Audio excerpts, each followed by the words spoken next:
Imagine working 40 plus hours.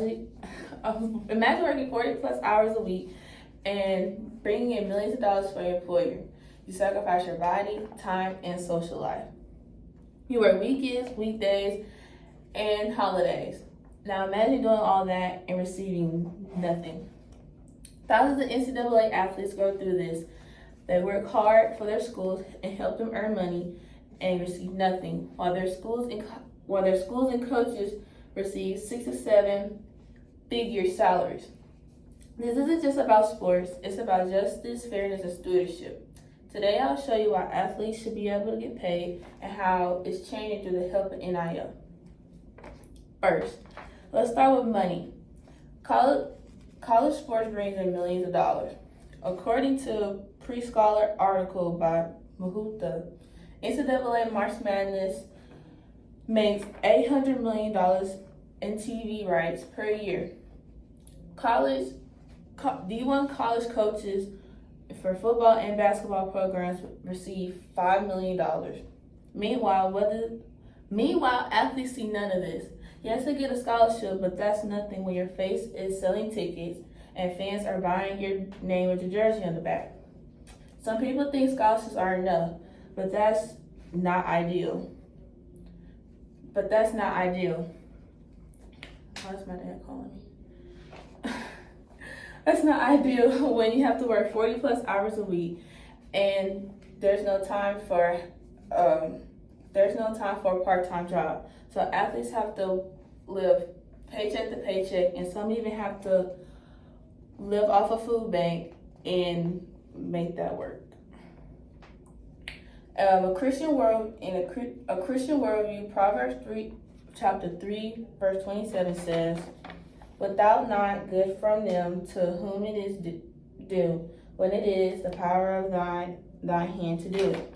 So if these athletes are helping their schools make money, they should be able to get compensated for that. Some people think NIL is help changing that. It is. It's a new NCAA rule allows athletes to get paid through endorsements, scholarships, and through social media. But with this new freedom, there's no structure. Adam Rittenberg 2024 ESPN article says some athletes are making 6 to 7 figures through NIL, especially football and basketball players. But what about the smaller athletes? They still get nothing. NIL helps, but it doesn't help the core issue. Schools are still profiting off of athletes' performances without directly sharing any direct revenue. Christ calls us to not only do what's legally right, but to do what's morally just. In Micah chapter 6, verse 8, it says, "He hath shewed thee, O man, what is good. What doeth the Lord require thee, but do justly and to love mercy, and to walk humbly with thy God." A system would ensure that all athletes, not just marketable, are fairly treated right. You would think, how would this even work? Wouldn't paying college athletes be the same as pro leagues? And how would this hinder smaller programs? Well, Ellen Rosenberg, writing for Kellogg and Northwestern, outlines a compelling solution, a revenue sharing model. This model allows athletes to get paid through what their sports makes, almost how pro leagues work. So they just get paid for what their sports profit.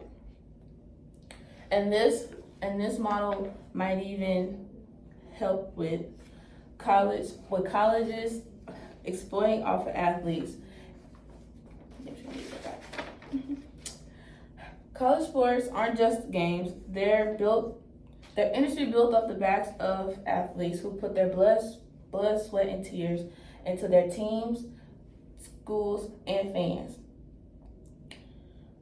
NIL is the start, but not the finish line. We need fair compensation for athletes, like the revenue sharing system that recognize the value of players and the humanity of them.